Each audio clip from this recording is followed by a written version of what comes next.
በዶክተሮቻችን ጉዳይ ላይ አንድ ነገር ማለት እፈልጋለሁ። ዶክተሮቻችን እነሱ ሲኖሩ ነው ሌላው እንዲኖር ሰበብ የሚሆኑት። እነሱ ሲኖሩ ነው ሌላውን አክመው ጤነኛ ሆኑ እንዲቀጥ የታማሚዎችን ጤነኛ ሊያደርጉ የሚችሉት። እነሱ በረሃብ እያለቁ የነሱ ልጆች በረሃብ እያለቁ የሌላውን ህይወት ሊታደጉ አይችሉም። በሙያቸው ህብረተሰብን ሊያገለግሉ አይችሉም።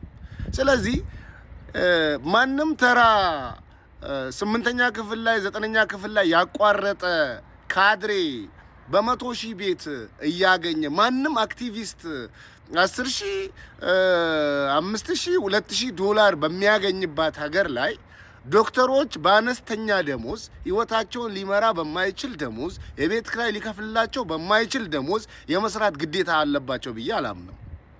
አሁን የጀመሩትን እንቅስቃሴ መንግስት እነሱን በማሰር ለማስቆም የሚያደርገው ጥረት በጣም ያስጠላል። ኦኬ አድማ አድርገው ነው አይደል ለምታስራቸው? አሰርካቸውም አድማ ማደረጉ እኮ ስራው ቆሙ፣ በቃ አለቀ። እኔ ለዶክተሮች ለእያንዳንዳችሁ ምነግራችሁ ነገር ምን እንደሆነ ታውቃላችሁ? ለፍታችሁ አይናችሁ እስኪቀላ ባለመነጽር እስክትሆኑ ድረስ አጥንታችሁ ለዚህ ደረጃ ደርሳችኋል።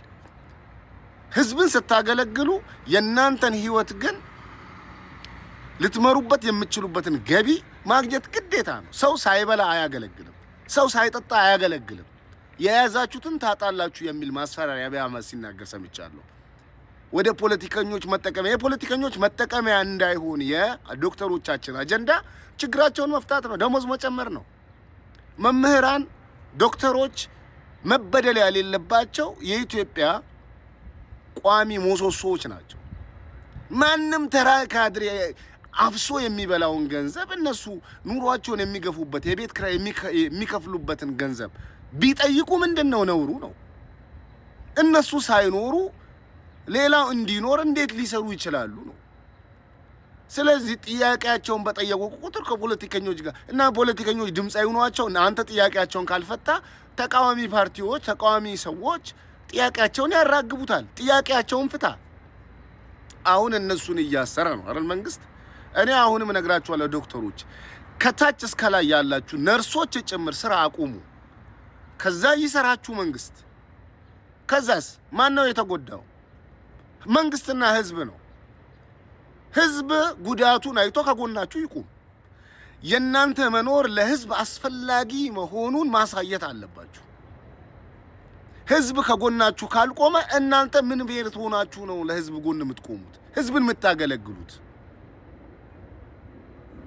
የምታገለግሉት ህዝብ የምታክሙት ህዝብ ከጎናችሁ ሊቆም ካልቻለ የምን ቤት ደግናችሁ ነው? እኔና እናንተ ዶክተሮች አሁንም እላችኋለሁ እስርን ፍራቻ እቤት አትቀመጡ። ዞሮ አድማችሁ ተሳካ። መንግስት ስለወጣችሁ ካሰራችሁ አድማችሁ ተሳካ። ስራ ማቆም አድማውን አቀላጠፈው መንግስት። እስር ፈርተ መታፈንን ፈርተ ስራ አትግባ። በማያዋጣ ስራ ላይ አትሰማራ። ግብርና ስራ አቁም። ስራ የምታቆመው አንተ ኖረህ ሌሎችን ለማኖር በሚል ሰበብ ነው። በቃ ዛሬ ዶክተሮች እየታሰሩ ነው። ኦኬ ዶክተሮች ታሰሩ፣ ስራው አልቆመም። የመንግስት ጨለምተኝነት እኔ ይገርመኛል። የመንግስት ደጋፊ ጨለምተኝነት ይገርመኛል። እኔ ጥያቄ ስላነሱ መታሰራቸው በሏቸው ምናምን ትላለህ። ታዲያ ስራው ቆመ እኮ። እነሱ እኮ ስራ እናቆማለን አይደል ያሉት? ኦሬዲ ከታሰሩ ስራው ቆመ ማለት ነው። ስለዚህ አሁንም ከነርስ እስከ ዶክተር ያላችሁ የምታገለግሉት ህዝብ ከጎናችሁ ካልቆመ፣ ድምጽ ካልሆናችሁ ማገልገላችሁን አቁሙ። በማቆማችሁ የሚያስራችሁ ካለ ይሰራችሁ። ኦሬዲ አላማችሁ ተሳካ። እናንተ በመታሰራችሁ አላማችሁ ተሳካ። ስራ የማቆም አላማችሁ ተሳካ። የፖለቲከኞች መጠቀሚያ ጀዋር መሐመድ ድምጽ ስለሆናቸው በቃ ነገሩን ወደ ሌላ ቦታ መውሰድ። ጀዋር መሐመድ እየተጠቀመባቸው ነው ብለህ የምታስብ ከሆነ የመንግስት ደጋፊና ጅሉ አብይ አህመድ ዶክተሮችን ማስፈራራት ሳይሆን ጥያቄያቸው መመለስ ነው። ምንድነው ያለው? የሌሎች ፖለቲከኞች መጠቀሚያ ለመሆን የምትሆኑ ከሆነ የያዛችሁትን ታጣላችሁ፣ የምንከፍላችሁን ደሞዝ እንኳን ታጣላችሁ። ኦኬ ከላይ እስከታች ያለህ ዶክተር፣ ነርስ ምናምን በሕክምና ዘርፍ ያለህ በአጠቃላይ ለሀገሪቱ ወሳኝ መሆንህን አውቀህ ስራህን አቁም። አንተ አይንህ ቀልቶ አይንህ ጠፍቶ ባለመነጽር ሆነህ አጥንተህ ለፍተህ መኖር ካልቻልክ ከ8ኛ ክፍል ያቋረጠ ጅል ተንደላድሎ የሚኖርባት በፎቅ የሚኖርባት ልጆቹን አደላድሎ የሚያስተምርባት ሀገርን ልታገለግል አይገባህም። ለፍተሃል፣ ጥረሃል፣ ልንገርህ ማንም ተራ አክቲቪስት ኢትዮጵያ ላይ ለመንግስት የሚያቃጥር አክቲቪስት ከ100,000 በታች አይደለም የሚያገኘው። ያውም እኮ ቋሚ ሰራተኛ አይደለም፣ ስለሚያቃጥር ብቻ ደሞዝ ይቆረጥለታል። አንተስ የቤት ክራይ አምጣህ የምትከፍልበትን ስራ ብዬ አላስገድድህም። የዶክተሮች መኖር የመምህራን መኖር ወሳኝ ነው ብሎ የሚያምን ህዝብና መንግስት ካለ ከጎንህ ይቁም። ጥያቄህ እንዲመለስ ይስራ፣ ጥያቄህን ይመልስ። መንግስትም ካልመለሰ አንተ ብቻ ሀገርን እንድታገለግል እየሞትክ ሀገርን እንድታኖር የሚፈረድብህ ወንጀለኛ አይደለህም። ሀገርን አገልግል። ባገለገልከው ልክ ደግሞ ህዝብም አንተን ሊያገለግልህ ይገባል።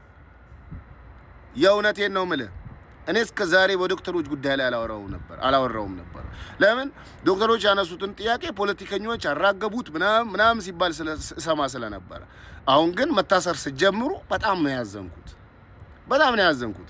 ከኔ ጋር የተማሩ አይናቸው እስኪጠፋ ያጠኑ አጥንተው ለዶክተርነት ደረጃ የደረሱ ወንድሞቼ የሚኖሩትን ህይወት አውቀዋለሁ። እኔ እኮ ከ10ኛ ክፍል ላይ ፎርፌ አሪፍ ህይወት እኖራለሁ። ሌሎች እኮ ከ8ኛ ክፍል ከ11ኛ ክፍል ከብዷቸው አቋርጠው ያለ ህይወት ይኖራሉ። ለመንግስት አቃጥረው ህሊናቸውን ሽጠው ማለት ነው። አንተ ህዝብን ማገልገል ግዴታ ነው፣ ግን ህዝብም አንተን የማገልገል ግዴታ አለበት። በሰጠኸው ልክ መቀበል አለብህ። ህይወት እስከታደግክ ድረስ ያንተን ህይወትም ሊታደግህ ይገባል። ህይወት የታደግክለት ህዝብ ምንም ሊያሸማቅቁህ አይገባም። የፖለቲከኞች መጠቀሚያ ሆንክ ምናምን ብለው ጥያቄህን ይመልሱ። ከዛም በኋላ የፖለቲከኞች መጠቀሚያ እንዳልሆንክ ታሳያቸዋለህ። ጥያቄህ እንዲመለስልህ መሄድ ያለብህን ርቀት ሁሉ ሂድ። ፍትህ ለዶክተሮች። ሁሉም ህሊና ያለው ሰው፣ ሁሉም ቤተሰብ ያለው ሰው፣ ሁሉም ታሞ ዶክተሮች መጠለያዬ ናቸው የሚል ሰው ከጎናቸው ሊቆም ይገባል። እንዴት ዶክተር ይታሰራል? እንዴት የጤና ባለሙያ ይታፈሳል? እንደ ተራ ዱርዬ፣ እንደ ተራ ቦዘኔ እንዴት ሀገርን ትውልድን የሚቀርጹ መምህራን የዕለት ጉርሳቸውን ለመብላት ይቸገራሉ? ደሞዝ ይቀበላሉ፣ ዱቤ ነው የሚከፍሉት መምህራን። አቁም ስራ፣ እናቴን አቁም። አንተ አይደለህ የምትጎዳው፣ ህዝብ ነው የሚጎዳው። ህዝብ እጎዳለሁ ብሎ ካለ ከጎንህ ይቁም፣ አዋጥቶ ይክፈል እና አልሸክለክ ህዝብ